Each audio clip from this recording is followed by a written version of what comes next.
Bonjour et bienvenue dans ce nouveau tuto sur Kotlin. Alors aujourd'hui, on va mettre en pratique les coroutines et puis on va voir aussi comment utiliser l'objet URL de Java en Kotlin en mettant en place un petit downloader de fichiers. Donc en fait, ce que va faire ce downloader, on va pas se contenter de récupérer un fichier pour venir le mettre pour le télécharger. On va le découper en 6 parties pour accélérer son téléchargement. Donc en fait, on va prendre 6 parties de ce fichier, on va le découper en 6 parts et on va télécharger chacune de ces parts en parallèle. Certaines fois, quand vous téléchargez un fichier, vous vous apercevez que, par exemple, moi, ici, je vais télécharger à peu près en vitesse maximale, on va dire, à 2 mégas. Et je m'aperçois que mon fichier, le serveur en face, ne m'envoie pas le fichier à cette vitesse-là. Il me l'envoie à la moitié.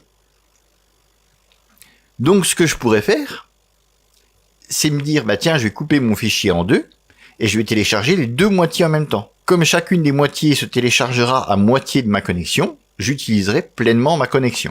Et par le fait, j'aurai mon fichier plus rapidement, puisque je téléchargerai les deux moitiés, et après j'ai plus qu'à les remettre, à les recoller ensemble. Donc c'est le principe de base des accélérateurs de l'accélérateur de téléchargement. Et donc là, c'est exactement ce qu'on va faire. On va voir comment on peut découper nos fichiers, si le serveur le permet, on verra ça. Et bien on va télécharger 6 fichiers temporaires en parallèle, et après, on les recollera ensemble de manière à récupérer notre fichier plein et entier. Alors, dans ce tutoriel, c'est exactement le même principe que le tutoriel que j'ai fait en Go. Dans cette partie, j'ai déjà développé le calcul, mais je vous en reparlerai tout à l'heure quand on y sera, le calcul des 6 parties. Donc en fait, si vous voulez voir, je vais pas le répéter ici, je vais pas refaire la démonstration, donc je vous invite à aller voir la vidéo sur Go. Alors même si vous ne connaissez absolument rien en Go, c'est pas grave, parce que cette partie-là, celle qui décrit comment j'en arrive à ce calcul, cette partie-là, elle, est complètement indépendante du langage. Je n'utilise pas le Go pour faire ma démonstration. C'est une démonstration purement mathématique, en fait. Donc, il n'y a pas besoin de comprendre le Go pour voir le cheminement de ce calcul. Mais comme c'est un petit peu long, je voulais pas le répéter dans ce tutoriel. Mais je vous en reparlerai quand on y sera. Après, si ce calcul-là, si vous n'avez pas vu le cheminement, comment j'arrive à ce calcul-là, c'est pas un problème. C'est pas lié non plus à la compréhension du code du logiciel. Donc, à la limite, ça vous pénalisera pas non plus. Vous pouvez très bien aller, vous dites bon voilà, il a fait ce calcul-là, on le fait tel qu'il l'a montré. Et vous pouvez aller voir le tutoriel en Go pour les explications plus tard. Ça ne vous empêchera pas de comprendre la suite. C'est complètement indépendant. C'est juste un calcul, donc c'est complètement indépendant de la fabrication entre guillemets de cette application.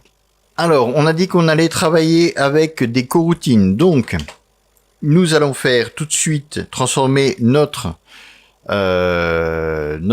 thread principal en routine principale. Donc on va faire run blocking. Alors on voit qu'il m'importe Kotlinx coroutine expérimentale run blocking. Donc moi j'avais gardé depuis la dernière fois, j'avais gardé ma bibliothèque de coroutines, mais vous pouvez aller la récupérer via Maven. Donc vous faites structure de projet, vous allez dans les librairies, et puis dans les librairies vous avez Maven. Donc vous le n'aurez pas, vous cherchez from Maven et vous tapez Vous tapez Kotlin X, coroutine, enfin Kotlin X-coroutine-core. Et après, vous choisissez la version qui vous intéresse et vous la téléchargez dans tuto. Enfin, ici, c'est tuto lib, mais je sais pas comment s'appellera votre dossier de base. Mais vous aurez un dossier lib dedans et vous le téléchargez dedans. Donc, comme on a fait dans le premier tuto sur les coroutines. Donc, maintenant, j'ai transformé en thread principal. Donc, la première chose, ça va être de récupérer les arguments. Donc ici, pour que ce soit plus simple pour moi, comme je vais pas le lancer depuis quelque chose d'extérieur, je vais le lancer depuis là, je vais pas récupérer les arguments, je vais juste mettre un prompt, enfin un prompt. Le prompt c'est en JavaScript. Mais je vais mettre en fait un input, une entrée au clavier. Et cette entrée au clavier, en fait, ce sera l'URL du fichier à télécharger. Alors, pour ceci, je vais faire var, je vais appeler ça link, égale readline. Voilà.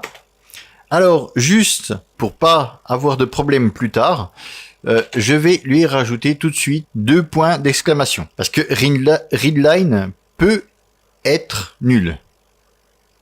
On est d'accord qu'on peut ne rien mettre dans readline. Donc du coup, je vais déclarer ici que readline, je le spécifie moi-même, je m'engage à ce que readline ne soit pas nul. Alors je vous préviens tout de suite, je vais pas gérer tous les cas d'erreur, tous les cas possibles. C'est vraiment quelque chose de très très sommaire. C'est pour qu'on voit ensemble une mécanique, un fonctionnement. Il y a des erreurs que je vais pas gérer. Vous voyez ici, je vais carrément, je vais pas m'embêter, je vais directement lui dire que ce sera jamais nul, ce qui m'évitera de faire tout un tas de gestion derrière pour savoir s'il est nul, s'il ne l'est pas, et ainsi de suite. C'est vraiment pour avoir le minimum de code et pour qu'on voit ensemble une mécanique, un fonctionnement. Mais ce n'est pas du tout un exemple c'est pas un exemple à suivre en fait, en termes de bonnes pratiques de code. Alors là, je vais passer une URL. Maintenant, ce que je vais déjà faire, je voudrais récupérer le nom du fichier. Alors c'est pareil, là, je vais faire du très simple. Le nom du fichier, pour moi, ce que j'entends ici par nom de fichier, c'est son nom et son extension. Donc en fait, comment ça se passe? Eh bien, on a... D'ailleurs, je vais réutiliser le même exemple que j'avais utilisé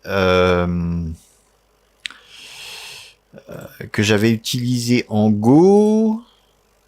Alors, lequel était-ce? Je crois que c'était celui-ci. Je suis plus très sûr, mais c'était Doctor Who quand même. Donc, on voit ici que j'ai une URL pour ce fichier-là, qui est une image. Et dans cette URL, donc, je vois ici que à la fin, j'ai le nom de mon fichier. Donc, en fait, comment je pourrais faire pour récupérer le nom de ce fichier? Bien, tout simplement, à partir de l'URL, elle a plusieurs segments. Ces segments, ils sont séparés par des slash. Donc, si je pouvais me retrouver avec un tableau de tous ces segments séparés, je n'aurai plus qu'à prendre le dernier segment qui sera le nom de mon fichier. Je sais que ce fichier-là s'appelle comme ça. Donc, c'est exactement ce qu'on va faire. On va récupérer une liste, un tableau de tout ceci. On va splitter selon les slash et on va récupérer le dernier élément de ce tableau, de cette liste. Alors pour faire ça, eh bien c'est relativement simple. Alors je vais appeler ça file name et je vais prendre mon lien. Là-dessus, je vais faire un split, ce qui fait que ça va découper mon URL selon un délimiteur. Et notre délimiteur, ça va être un slash. Alors au passage, vous remarquez que j'ai ici délimiteur qui s'affiche. C'est le nom. Donc ma méthode split, elle a des paramètres, des arguments. Voilà. Donc ces paramètres, ces arguments, ils sont nommés. Ici, on voit que le nom s'affiche. Alors c'est une option. Si vous ne l'avez pas, alors je sais plus à partir de quelle version. C'est relativement récent. Hein. Je sais plus à partir de quelle version c'est exactement de IntelliJ, mais c'est dans donc dans Setting. Hein. Ici, File, Setting. Setting, vous allez dans Editor, Editor Général. Et dans Général, vous allez dans Apparence. Et c'est ici, Show Parameter Name Int. Donc si je le décoche, Apply, OK, on voit qu'il disparaît. Alors c'est pratique de le savoir parce que des fois, quand on a plein de paramètres comme ça, on a des paramètres et puis on a, par exemple, j'utilise IntelliJ pour Rust. Et pour Rust, il vous met aussi le type de fichier, enfin il met pas mal d'infos, et du coup ça rallonge énormément les lignes. Donc c'est bien de pouvoir le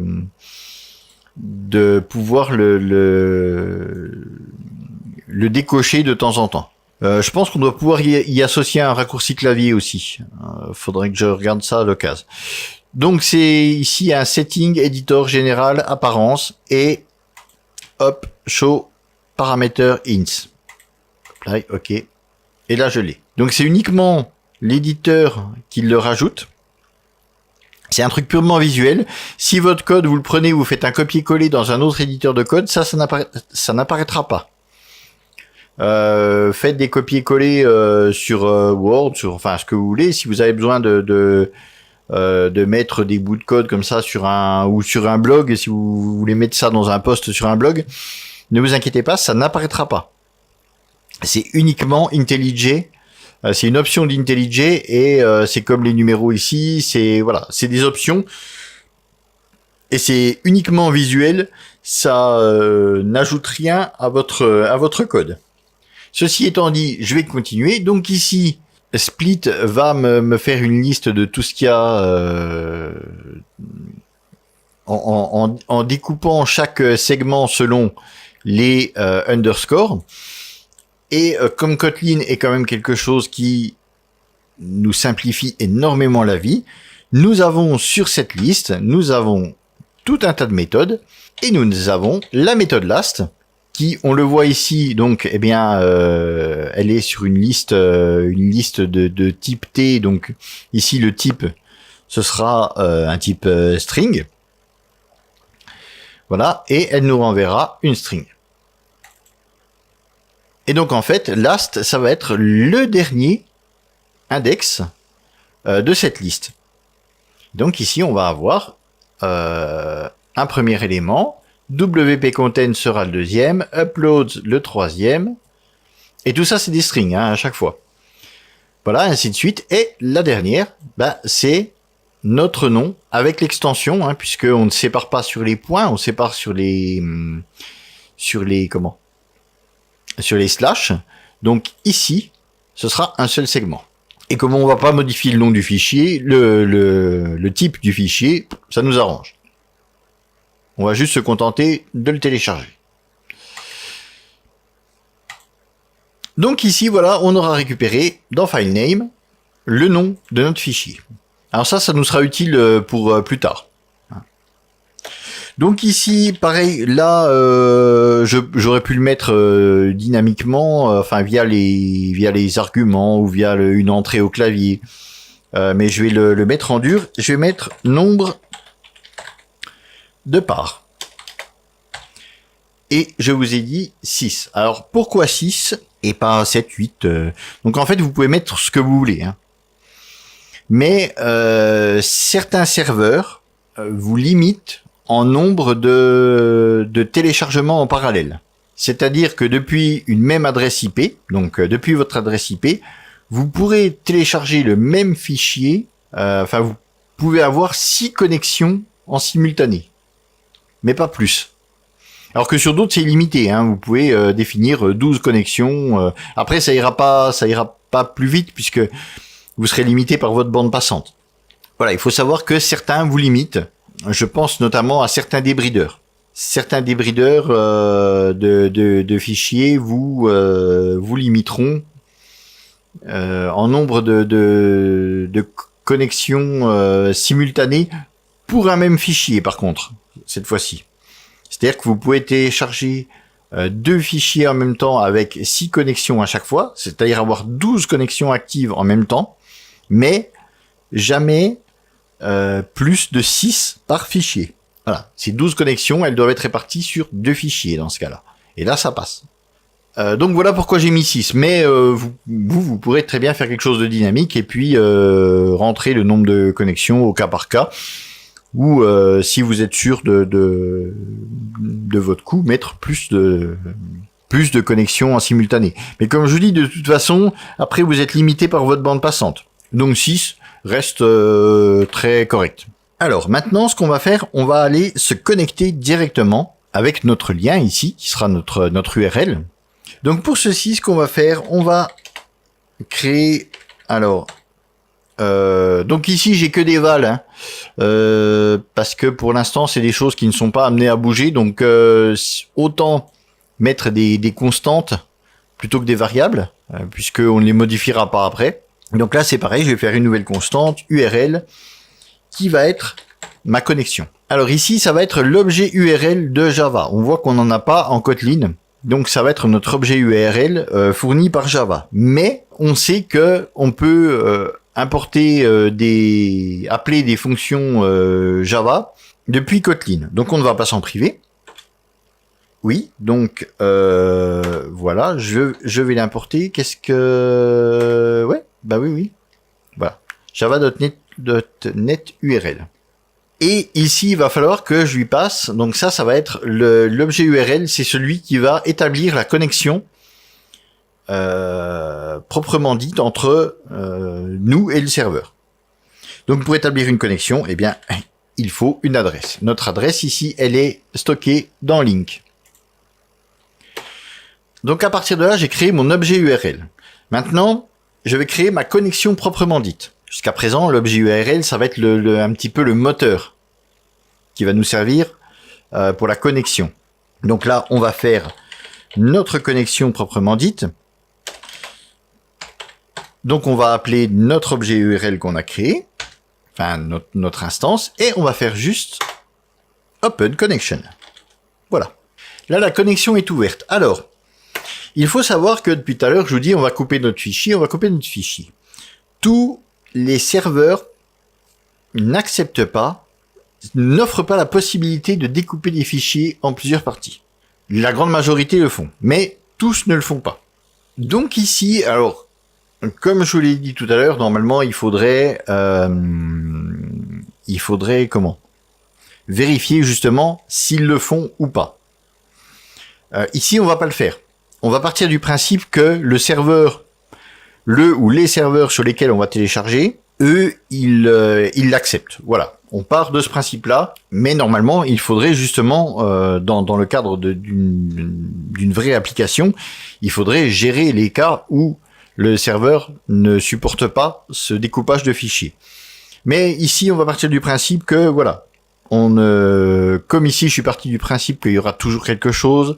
Ici, je pars du principe que tous les serveurs sur lesquels je vais aller acceptent le découpage de fichiers et donc on ne va pas gérer le cas où ils n'acceptent pas. Alors, donc ici, on va créer une nouvelle constante qu'on va appeler headers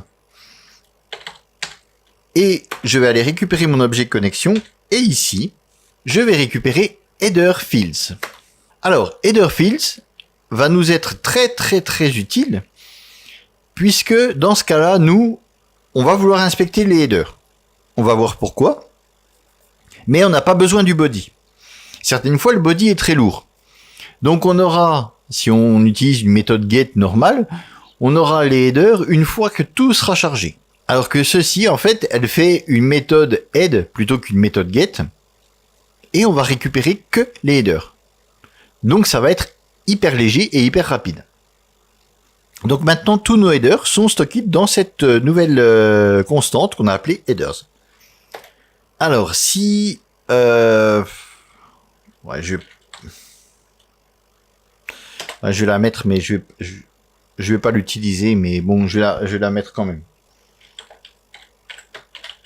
c'est pour vous la montrer. Donc, accept range égale. Les headers, ça va être des paires clés-valeurs. Donc, pour récupérer ça, on va mettre, voilà, la clé qui sera une string. Et on récupérera la valeur qui, elle, sera aussi une string. Donc ici, on va mettre accept ranges.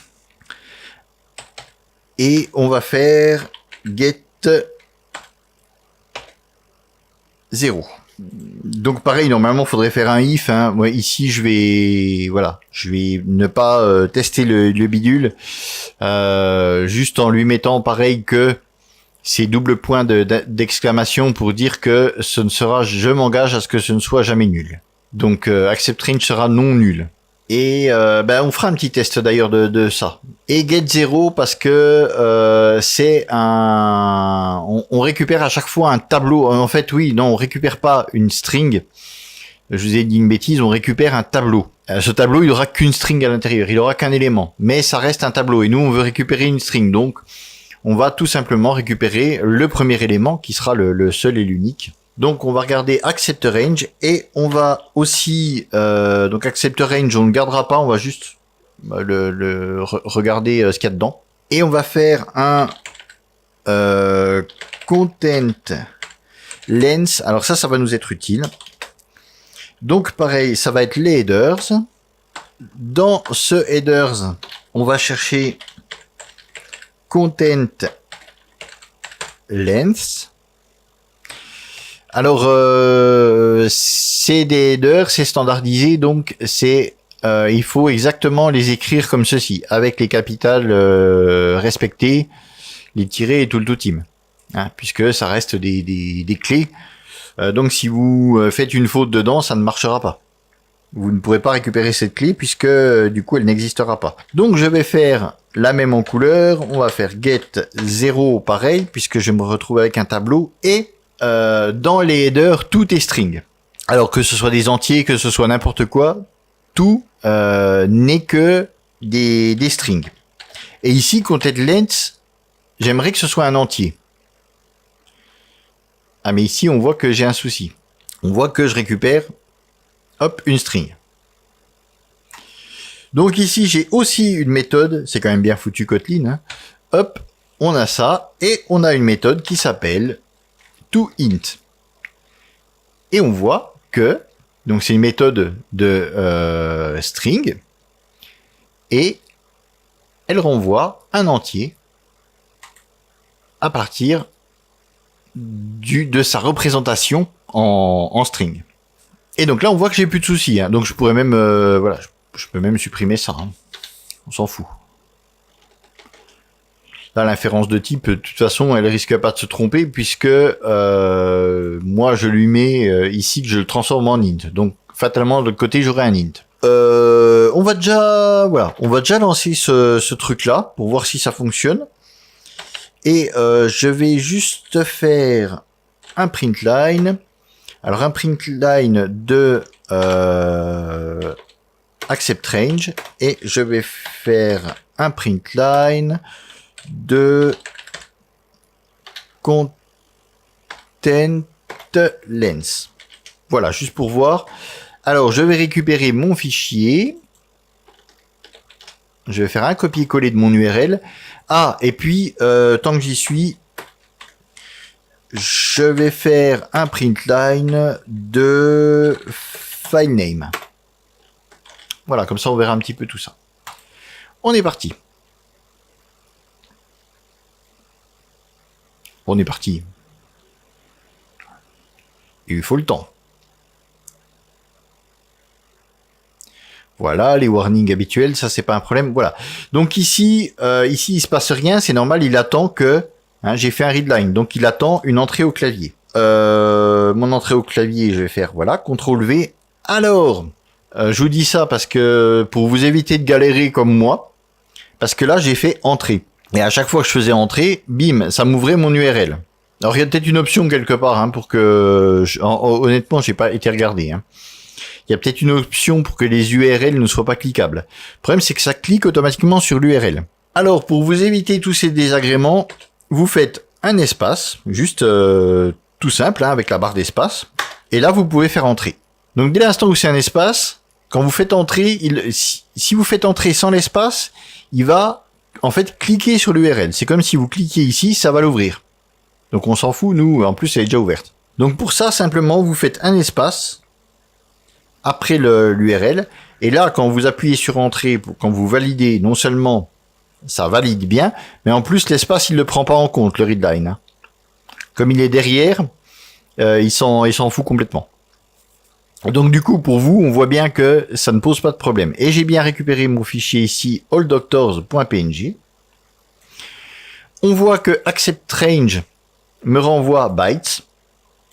Et on voit que j'ai ceci. Ceci c'est la longueur de mon fichier. C'est le nombre d'octets de mon fichier.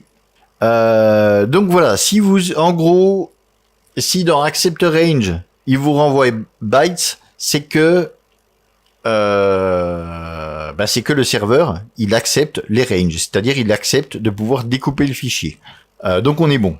Donc en fait, c'est ça qu'il faudrait vérifier, c'est accept range. Et puis après faire une boucle if pour dire bah ouais, si ça accepte, hop, on continue.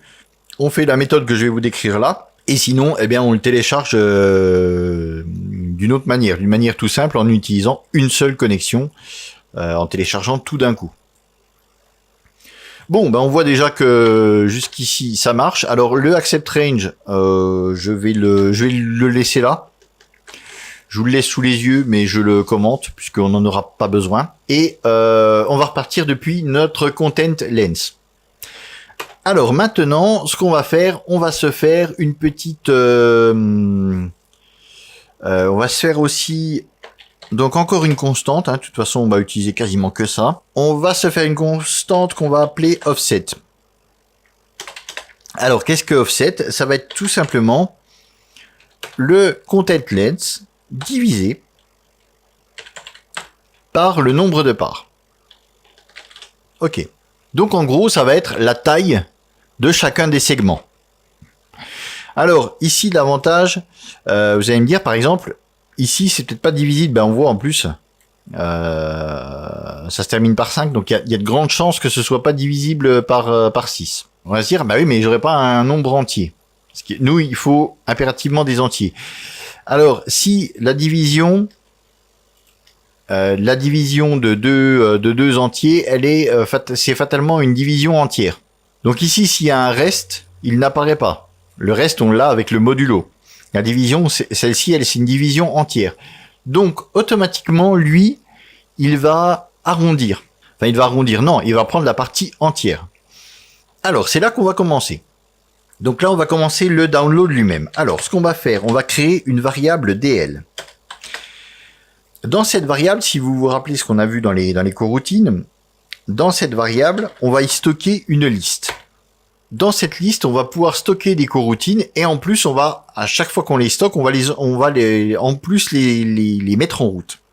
Donc, ça nous permettait d'automatiser la fabrication de coroutines et en plus, avec un for each, on pourra faire des joins sur chacune des coroutines contenues dans cette liste.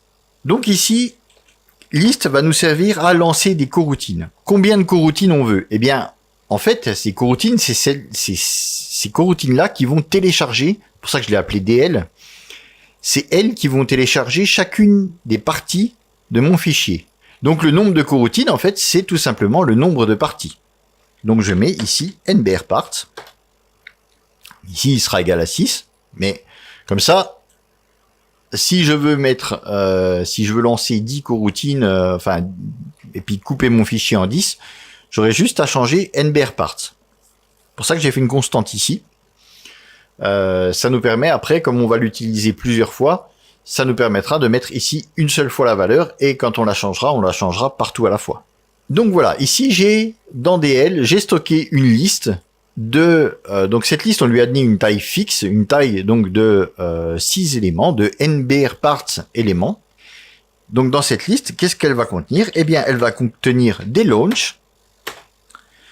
Donc elle va contenir des coroutines. Et on se rappelle que quand on appelle launch, automatiquement on lance la coroutine. Donc au moment où j'inscris cette coroutine dans cette liste, au moment où je vais la mettre, je vais la stocker dans cette liste, eh bien elle va se lancer. Donc on aura un ensemble de 6 coroutines à l'intérieur d'une liste et 6 coroutines actives. Alors là-dedans, qu'est-ce qu'on va faire? Alors on va faire, est-ce que j'ai besoin d'une variable? Ouais, c'est possible. Ouais, on s'en fout. Alors, on va appeler ça F et on va aller chercher l'objet file, voilà, de Java. Donc pareil, hein, on l'avait déjà vu dans un autre tuto, l'objet file. Donc ici, on va créer un nouveau fichier. Ce fichier, il lui faut un pass name. Donc ici, je vais créer un fichier sans extension que je vais appeler part. Part $, et ici on va dire que je vais appeler ça index. Donc ici c'est un petit peu comme si je faisais ceci, hein. On est d'accord, voilà. C'est-à-dire que dans le dossier route en fait, je vais créer un nouveau fichier, et ça je vais le faire 6 fois. nbr part c'est égal à 6, donc je vais lancer 6 coroutines et chacune va créer un fichier. Donc on aura 6 fichiers qui seront les 6 parties. Alors ça va être quelque chose qui va être temporaire. Donc ce sera les 6 parties qu'on va télécharger. Dans une boucle classique, on a un index qui s'incrémente à chaque tour de boucle. Et notre index, on l'appelle comme on veut. Ici, voilà, on l'appelle index. On va même l'appeler i, ce sera plus simple. Voilà. Ici, list, en fait, en quelque sorte, il va faire une boucle qui va lancer ça, mais c'est une liste. Ça sert à stocker des choses. Donc là-dessus, on voit pas d'index. C'est quoi l'index? On ne sait pas du tout. On n'y a pas accès comme ça directement. Alors, ce qu'on peut faire dans ce cas-là, dans le cas voilà d'une liste, d'ailleurs, on l'avait vu, je crois, dans le tuto sur les coroutines. On peut quand même récupérer l'index. Il n'est pas visible ici, comme une boucle où on le définit. Mais on va pouvoir passer ici une variable. Donc cette variable, je vais l'appeler i. Voilà, comme ceci. Parce que cette variable existe, en fait, cet index existe, mais il est invisible. Donc nous, ce qu'on va faire, on va simplement lui dire, ben voilà, cet index, nous ici, on veut qu'il se nomme i et qu'il soit accessible. Et on va mettre la petite flèche pour dire qu'on va le passer à ce qu'il y a dans ce bloc de code. On va récupérer ici une variable, donc cette variable ici c'est l'index, et on va la passer au reste du bloc du code. Donc c'est ni plus ni moins qu'une closure là en fait, hein, voilà. Donc voilà, pour ici on va récupérer cette variable invisible, qu'on va la mettre, enfin récupérer cette valeur qui se balade, qui est stockée nulle part, et on va la stocker, nous, dans une variable, et donc après on va pouvoir l'utiliser dans tout le reste du bloc situé dans liste. Donc à chaque coroutine qu'on va créer, donc en gros c'est comme si une boucle tournait et à chaque fois créer une nouvelle coroutine. Donc à chaque coroutine, l'index va être incrémenté. Donc ici, chaque coroutine aura un fichier qui s'appellera, donc il y aura part 0, part 1, part 2, part 3, jusqu'à 5.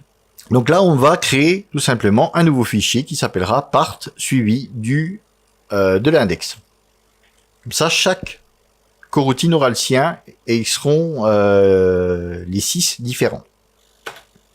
Alors ici, on va créer une nouvelle connexion. Alors je pourrais l'appeler URL, je vais l'appeler URL2. Non, je pourrais pas l'appeler URL. Non, ça va être ça serait le bazar. Voilà. Donc je vais appeler ça. Je vais appeler à nouveau URL.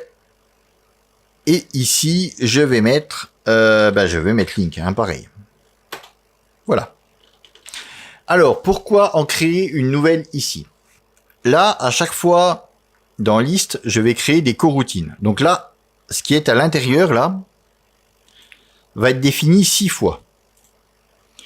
Donc ici, 6 fois, on va créer un fichier, qui aura un nom différent. Mais chaque coroutine va créer son fichier. Donc nous, ce qu'on veut faire, on va vouloir que chaque coroutine ait sa propre connexion. Si j'utilise URL, toutes les coroutines auraient cette même connexion.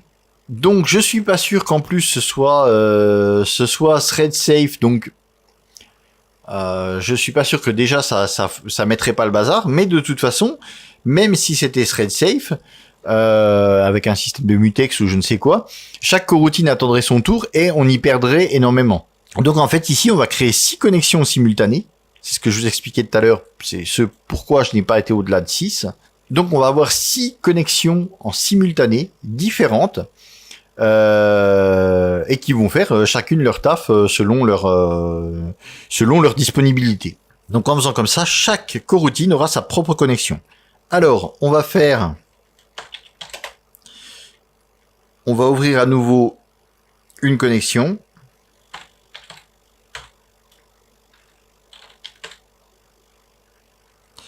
Non, ouais, je vais appeler ça plutôt connexion quand même, ce serait mieux.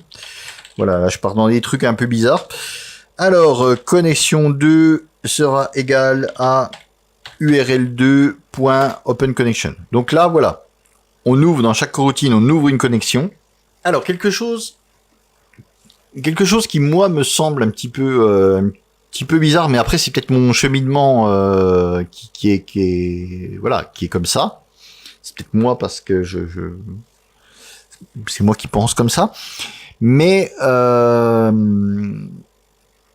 il faut ouvrir la connexion avant de setter les headers. Parce que là, ce qu'on va faire, là tout à l'heure, on a récupéré les headers, mais nous, maintenant, on va avoir besoin de passer des informations à travers le header de notre connexion. Alors, ça me fait toujours un peu bizarre. Je dis, c'est peut-être seulement moi qui trouve ça un petit peu bizarre, mais moi, j'aurais seté les headers avant d'ouvrir la connexion. Donc c'est pour ça, moi, ça me fait un petit peu bizarre. Mais voilà, ça fonctionne comme ça. Donc, on va ouvrir notre nouvelle connexion. Et là, on va setter les headers. Et c'est là qu'intervient ce fameux calcul magique. Alors, faut que je regarde mes notes parce que ça va être un petit peu le bazar. Sinon, alors, donc connexion 2... on va faire set request property. Alors request property, c'est les headers. Je sais pas pourquoi ils l'ont appelé request property plutôt que headers, mais bon, enfin bref. Voilà. Donc on voit à chaque fois que c'est un ensemble clé-valeur. Donc c'est des headers, comme ceci. Donc cette request property, c'est ici que on va dire qu'on veut une partie du fichier. On va faire les choses dans l'ordre. On va voir comment ça fonctionne. Donc ici, on va passer en clé range. Alors ça marche pareil dans tous les langages de programmation. Si vous voulez faire ça en Python, en Go, en Go, il y a le tuto qui est fait, qui est là à cet effet. Mais vous pouvez le faire en tout ce que vous voulez. Dès l'instant où votre langage vous permet de vous connecter à quelque chose et de setter des headers, il y a pas de souci. Range s'appellera toujours range. La méthode sera peut-être différente pour votre langage pour changer, pour setter les headers à la connexion, mais voilà. C'est des headers, c'est standardisé, donc ça sera tout le temps pareil. Et ça se présente sous cette forme. Alors, si je me trompe pas, on va mettre bytes égale 0 à, ici c'est 316, 40, 55. Voilà. En gros, on voit que ça c'était la taille du fichier. Donc ici, là on récupère l'intégralité du fichier. Donc on lui dit, tu nous récupères le range. Donc on lui dit, on récupère les données, voilà, de ce fichier. Donc de ce fichier là, de cette connexion là, on va récupérer les données selon un ensemble bien précis. Alors ici on récupère tout, mais on pourrait faire par exemple jusqu'à 500. D'ailleurs à mon avis ça doit être plus ça. Voilà. comme le fichier il fait cette taille-là, si on commence à 0, logiquement, on termine à 1 de moins que la longueur. Mais de toute façon, ici, ce sera fait automatiquement, donc il n'y a pas de souci. Voilà, on pourrait dire, par exemple, je veux récupérer que cette partie-là du fichier.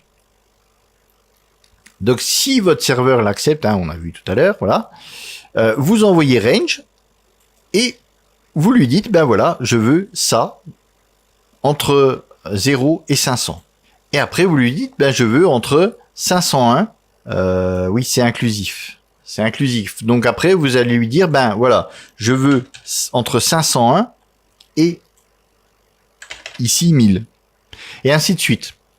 C'est exactement comme ça qu'on va faire. C'est pour ça que j'ai défini l'offset ici. Pour permettre de décaler à chaque fois. Chaque fois, on va décaler d'un cran et on va récupérer la partie suivante. Donc au première coroutine, elle va récupérer depuis 0. Et après, de 0 à offset, en fait. Deuxième partie, elle va récupérer de offset plus 1 à à offset plus 1 plus offset. Non, à offset x 2. Voilà. Et ainsi de suite. Donc là, je passe très vite hein, sur ce calcul. Puisque je vous ai dit, vous pouvez retrouver le calcul plus détaillé, donc avec cette histoire d'offset, offset plus 1, offset x 2 et ainsi de suite. Comment j'ai calculé mon décalage. D'ailleurs, le calcul, je crois qu'il est un petit peu alambiqué. On aurait pu faire plus simple, mais voilà. Donc soit vous pouvez le refaire vous-même. Le principe est là. Soit vous pouvez le refaire vous-même, soit vous faites directement ce que moi j'ai fait puisque ça fonctionne. Donc là, je vais le faire là. Voilà. Et si vous voulez les explications de ce calcul, comme je vous dis, elles sont dans le downloader de fichiers, dans mes tutos sur Go. Donc vous pouvez les voir dans la playlist Go. Hein, ça doit être, c'est dans les derniers. Et là, comme je vous dis, à l'intérieur, il y a donc pas besoin de comprendre le Go. À l'intérieur, j'explique aussi le cheminement du calcul. Je vous ai fait un petit graphique, tout ça, voilà, pour vous expliquer comment j'ai calculé la méthode de calcul pour à chaque fois faire le décalage. Mais en soi, il n'y a rien de compliqué. Hein. Comme je vous dis, après, on passe à offset. Le deuxième tour, ça va être offset plus 1. Et ici, offset x 2. Et puis après, ce sera 2 fois offset plus 1 et ainsi de suite. Donc en fait, je me base sur offset pour à chaque fois faire, d'où son nom, pour à chaque fois faire les décalages. Et donc prendre la première fois la partie qui part de 0, la deuxième fois sur la partie avec le décalage et ainsi de suite. Et la dernière partie, en fait, on prend donc le dernier décalage et on va jusqu'à la fin. On va jusqu'à content length. On prend en gros tout ce qui reste. Donc c'est pour ça que ici la division, même si elle n'est pas entière, c'est pas grave. On aura des parties qui seront sensiblement les mêmes. Même s'il y a un arrondi, on sera à quelques octets près. On n'aura pas une différence de 40% par exemple. Ce sera vraiment très très très léger. Donc ça n'aura aucune incidence sur le téléchargement. Puisque le but, c'est aussi d'avoir des segments qui sont à peu près égaux pour qu'on ait des temps de téléchargement qui soient à peu près égaux. Parce que si on télécharge 10 octets et puis tout le reste, par exemple, sur ce fichier-là, ça sert absolument à rien de faire plusieurs parties. Donc voilà, en ce qui concernait cette histoire de décalage. Donc je vous invite à aller voir hein, mon tuto sur Go. Si vous avez envie de voir comment j'ai fait mon calcul. Et sinon, vous pouvez tout simplement le faire. Ça n'aura aucune incidence sur le reste, pour la compréhension du reste du programme. Hein. C'est juste ici mon cheminement de calcul pour les deux valeurs qu'on va mettre ici. Donc alors, c'est un petit peu long. Moi, j'ai mis directement là-dedans. J'espère que ce sera pas trop imbuvable. J'ai mis directement les expressions dans les strings. Et vous allez voir que c'est des if-else. Puisqu'en plus... Au bonheur, aux joies, on n'a pas de ternaire dans Kotlin. Je vais faire des if else en inline, en fait, ça fait des formules un peu longues, mais bon. Alors, if, donc, si notre index est égal à 0, alors on aura 0 ici. Voilà. Donc, si index 0, c'est notre premier tour de boucle, donc à notre premier tour de boucle, on part de 0. Sinon, on démarrera à, comme je vous ai dit tout à l'heure, à i fois offset. Et ça, on va le mettre entre parenthèses. Plus 1. Donc ici, si on démarre à 0, eh bien c'est 0. Hein. Parce que si on avait mis tout simplement, dès le départ, i offset plus 1, on démarrait à 1. Parce que premier tour de boucle, c'est 0 fois offset, on a bien 0, mais on lui ajoute 1. Et nous, on veut démarrer à 0, on veut l'octet 0. Donc, si notre tour de boucle, si c'est notre première coroutine qui va se lancer, eh bien, elle va télécharger depuis 0. Et après, si c'est pas la première, donc les suivantes, elles feront simplement leur index. Donc la coroutine 2, elle fera 2 fois offset plus 1. La coroutine 2, elle fera une fois offset plus 1. Hein. Oui, puisque la coroutine 1, c'est 0. Donc voilà. Et la coroutine 3, elle fera 2 fois offset plus 1 et ainsi de suite. Donc rien de bien compliqué non plus. Hein.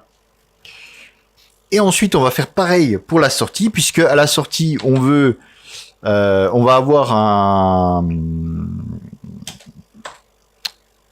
pour toutes les coroutines sauf la dernière, on va avoir un offset qu'on va calculer.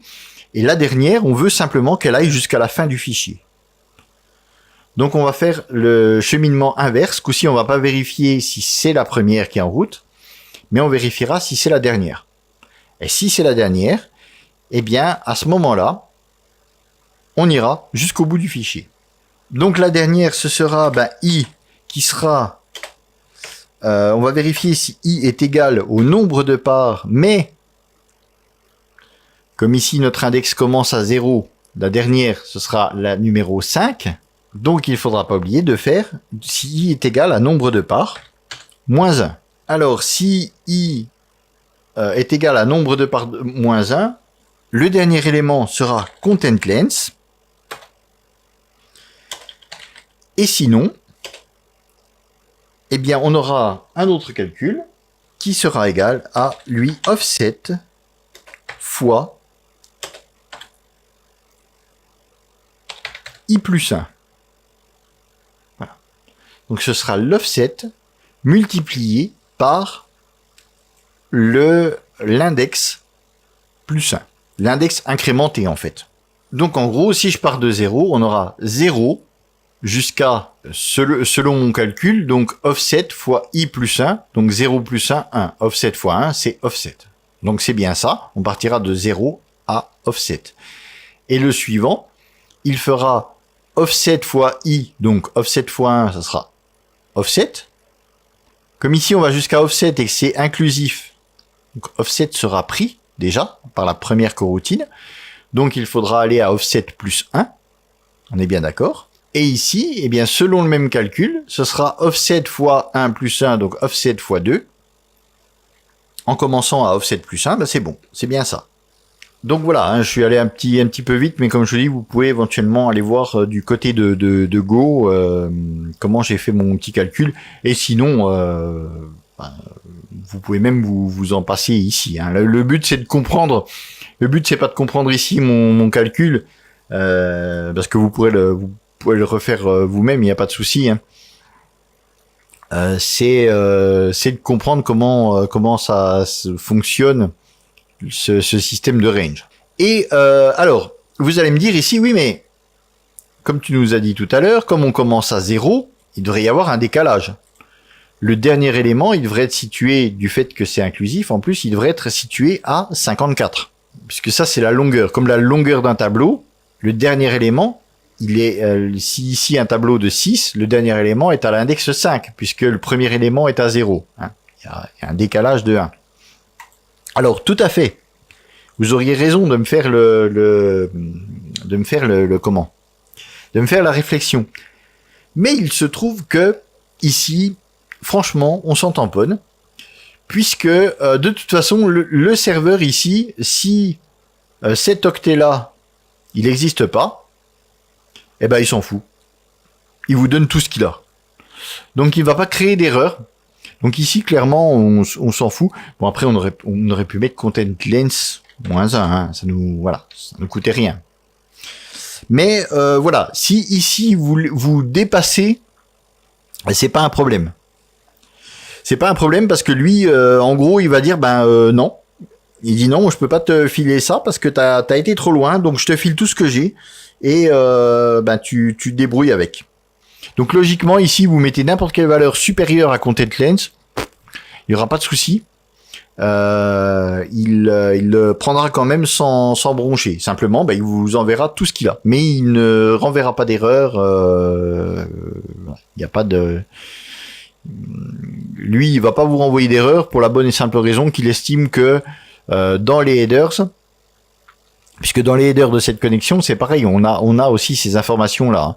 Puisque justement, dans les headers, il y a ces informations-là, il y a content length. Donc, c'est à vous de vous débrouiller pour récupérer ce qu'il y a besoin. Et il dit, voilà, on vous a donné la longueur, maintenant vous vous débrouillez avec. Donc, il ne lèvera pas d'erreur, il n'y aura pas d'erreur de connexion. Donc, c'est pour ça que vous pouvez mettre directement content length. Et voilà, on a fait notre connexion. Donc maintenant, on a fait notre connexion, on a seté nos ranges, tout ça. Qu'est-ce qu'il va falloir faire?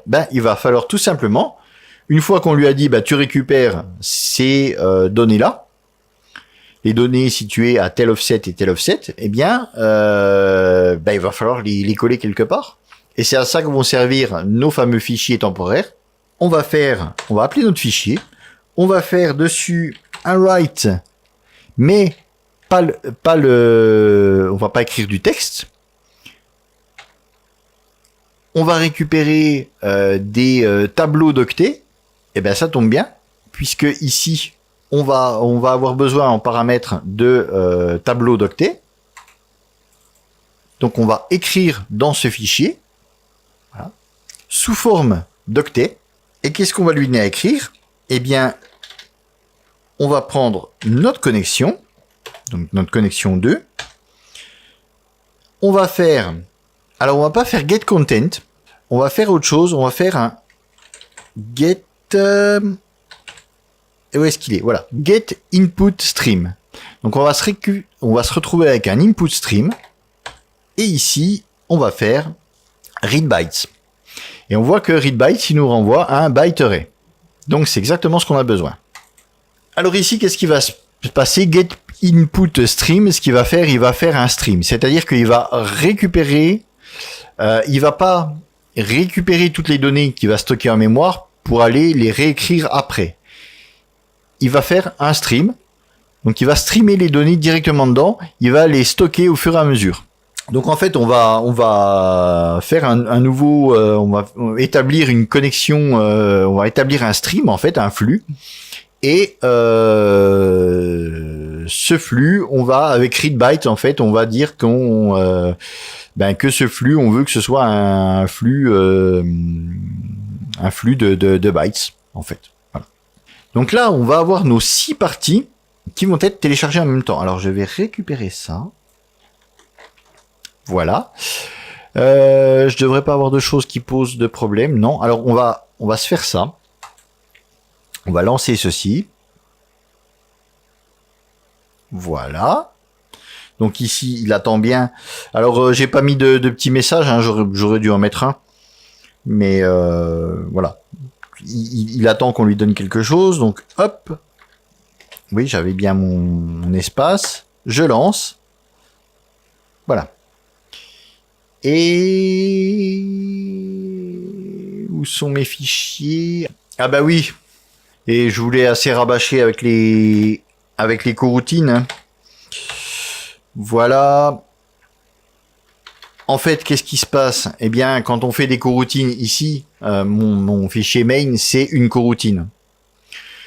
Donc voilà. Donc je lance ma routine principale, je lance toutes les autres. Comme elles sont en parallèle, mais que ma routine principale, elle s'arrête, ben tout le logiciel s'arrête, quoi.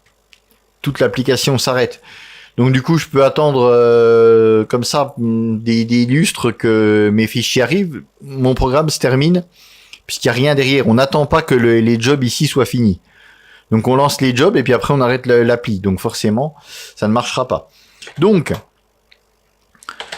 pour attendre maintenant, ben, comme on l'avait déjà vu dans le tuto sur les coroutines, on va pouvoir faire un for each. Voilà. Et un for each. Alors, it représentera l'objet en cours. Et on va faire dessus un it join.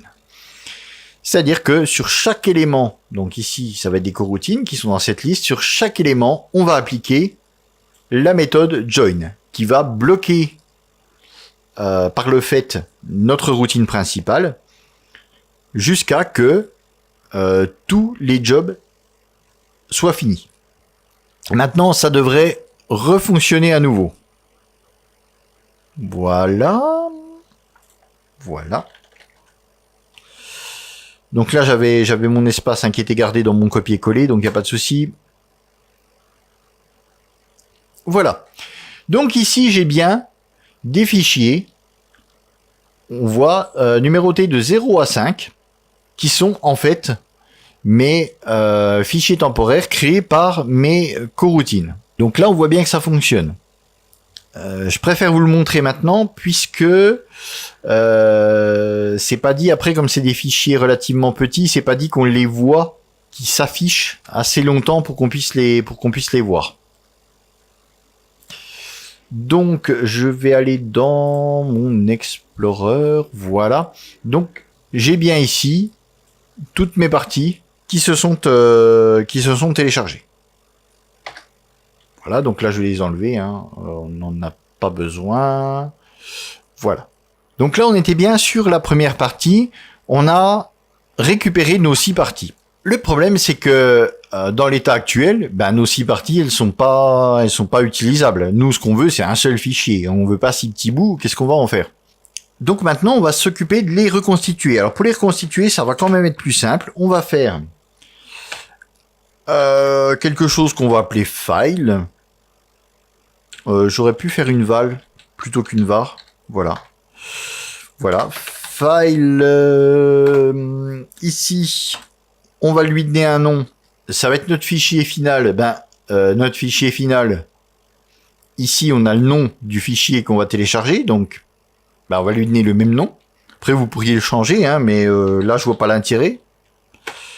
Puisqu'on veut télécharger ce fichier-là, donc on veut le récupérer sous le même nom. Mais dans le cadre d'une automatisation, oui, on pourrait changer le nom du fichier. Là, vous pourriez mettre totalement autre chose. L'important, c'est après de le reparser pour avoir quand même la bonne extension. Parce que là, c'est sûr que si vous le réappelez toto.jpeg, ça marchera pas. Toto.png, vous l'ouvrirez. Alors, donc on va se créer un nouvel objet file. Et maintenant, on va se faire juste une petite boucle. Alors, une boucle for classique, le for i in. Alors, on va faire un range de 0 à nbrparts -1. Qu'est-ce qu'il me dit? Ouais, je vais peut-être... Est-ce que comme ça... Ouais, ça marcherait mieux. Normalement, ça marche. Normalement, nombre par -1, il le prenait... il met... Oui, c'était pas une erreur, c'était pas en rouge.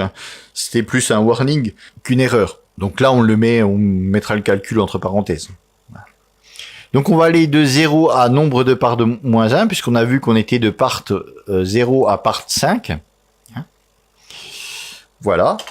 Et maintenant, alors je vais créer ici un autre objet file dans chacun des tours de boucle. Alors ce coup-ci, ce sera pas en parallèle, ce sera vraiment l'un derrière l'autre. Donc ici, en fait, ce sera le même nom que ça. Je vais aller faire un copier-coller. Donc voilà, on va récupérer en fait chaque fichier qu'on aura créé. Donc le part 0, part 1, 2, 3, 4, 5. Et à chaque fois, on va récupérer le contenu de ce fichier-là pour le déverser dans celui-ci. Alors, comment on va faire ça? Ici, on va utiliser un stream. Alors, je vais l'appeler stream. Voilà. Et en fait, on va faire comme tout à l'heure. On va récupérer un input stream depuis notre fichier. Donc, on va faire f2 input stream. Donc, ça va être notre input stream. Et ici, on va faire file.appendBytes. Donc, il y a append text et append bytes. Donc, ici, on va pas se demander à quel créer un offset comme on aurait fait ici pour remplir le fichier. Dire ben voilà, la première partie c'est de tel octet à tel octet, la deuxième de tel à tel octet. Si on le fait comme ça, on les met pas en parallèle, on les met les uns derrière les autres. Append_bytes, en fait, il va lire le fichier et au bout des données qui existent déjà, il va aller coller les autres. Append_bytes et append_bytes, on va lui passer le stream. Avec, bien sûr, la méthode readBytes pour lui passer le bytes array. Voilà. Oui, on pourrait faire un buffer aussi, mais ça, on s'en fout. Oui, on pourrait faire un buffer pour avoir un tampon. Mais on va pas faire des choses trop compliquées. Donc, ici, on a append_bytes. Au premier tour de boucle, il va aller donc sur notre fichier. Ça va être notre fichier final. Hein. Eh bien, d'ailleurs, on va l'appeler final. Voilà, on va faire comme ça. Ça sera peut-être plus clair. Voilà. Donc, en fait, on va aller sur le fichier final. F2, c'est le fichier qu'on a ouvert. Donc, ici, ce sera part 0. Part 0, au premier tour de boucle. Final, il n'y a rien dedans. Donc, append_bytes va tout déverser dedans. Deuxième tour de boucle, append_bytes, il va voir qu'il y a déjà des données. Donc, au lieu de, si on aurait fait un write, un truc comme ça, on aurait écrasé les données. Ici, append_bytes, simplement, il va dire, bon ben voilà, de tel octet à tel octet, il y a des données. Eh bien, je les colle juste après. Et ainsi de suite. Donc, on va prendre tous nos fichiers dans l'ordre et on va déverser leur contenu dans l'ordre bout à bout. Ce qui fait qu'on va récupérer à la fin notre fichier final. Et là, je vais faire un stream close. Alors ça, vous serez obligé de faire le stream close. Normalement, bon, il faut fermer hein, tous ces fichiers, tout ça, bon. Mais là, vous serez obligé de fermer le stream parce que derrière, on va faire un f2.delete. Notre fichier temporaire, une fois qu'on a déversé son contenu là-dedans, on n'en veut plus. Donc à chaque tour de boucle, en fait, on va ouvrir le fichier, prendre ce qu'il y a dedans, le déverser dans le fichier final. Voilà, on va tout basculer dedans. Et après, une fois que c'est stocké dans le fichier final, donc on va fermer le stream. Ça, c'est obligatoire, sinon vous aurez une erreur ici. Enfin, ça se fera pas. Le delete ne se fera pas.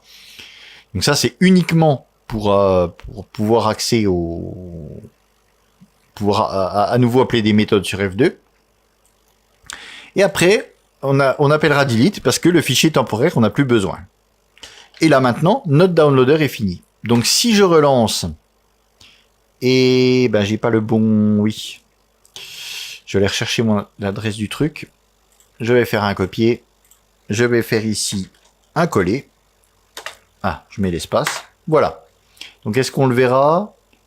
Non. On n'a même pas pu le voir. Et donc ici, j'ai mon... alors, est-ce que je... Oui, Show in Explorer, c'est bon. Voilà. Et j'ai bien mon fichier PNG. Ça a bien fonctionné. Alors là, ça a été, comme je vous disais tout à l'heure, hein, c'est pour ça que j'ai fait la démonstration avant, ça a été tellement vite que les parties, lui, il n'a pas eu le temps de les... On n'a pas pu les visualiser, en fait. Voilà, donc, mine que rien, voilà, on s'est fait notre petit downloader de fichiers. Alors, faudrait voir si on n'avait pas quelque chose de plus gros, 2500... Il n'y a pas des trucs énormes, là, des 5000, des fois on a ça. J'ai peut-être... peut-être un truc sur... Alors, Pixabay, plouf plouf, on va prendre le petit chat.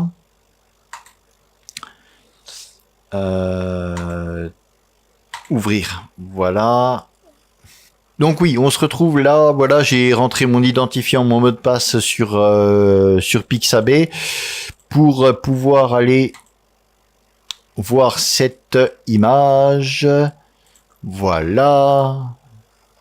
Une énorme image avec un petit chat. Copier, c'est du HTTPS, donc ça devrait être un petit peu lent en téléchargement. Pas non plus un truc de fou, mais voilà. Donc on devrait peut-être voir le truc se faire un petit peu mieux. Donc je mets... je mets mon adresse de fichier. Ici, c'est un JPEG. Alors, on lance et puis on regarde ici ce qui se passe. Eh ben, il se passe rien du tout. Oui. Donc voilà, on n'a même pas eu le temps de voir le cheminement. Voilà, voilà. Donc là, j'ai bien mon image. Comment on se déplace là-dessus? Oui, voilà, comme ça. Hop, hop, hop, hop, hop, hop, hop, hop, hop. Voilà. Donc là... Et ça marche pour n'importe quel fichier, hein, puisque ça marcherait pour une application, pour un... vous voulez télécharger un CD de la dernière version d'Ubuntu, par exemple, ou de je ne sais quel Linux, ou ce que vous voulez. Vous pouvez le faire avec ça, il n'y a pas de souci, ça marche aussi. Lui, tout ce qu'il fait, il récupère les données, il récupère le nom, et puis il reproduit les données à l'identique. Donc voilà, voilà. Bah, All Doctors était même plus lourd que le petit chat. Donc voilà comment on peut faire une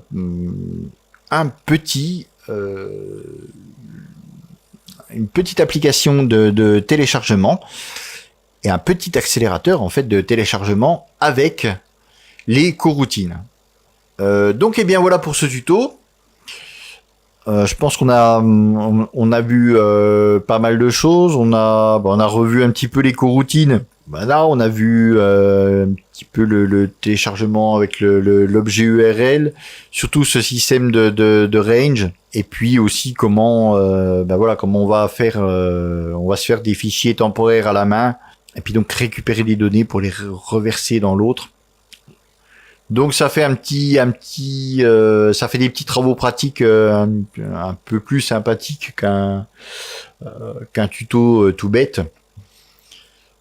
Puis ça a permis de voir quelques bricoles, pas grand chose, mais quelques petites choses nouvelles. Donc eh bien moi je vous laisse là-dessus et je vous donne rendez-vous très bientôt pour un nouveau tuto. Salut!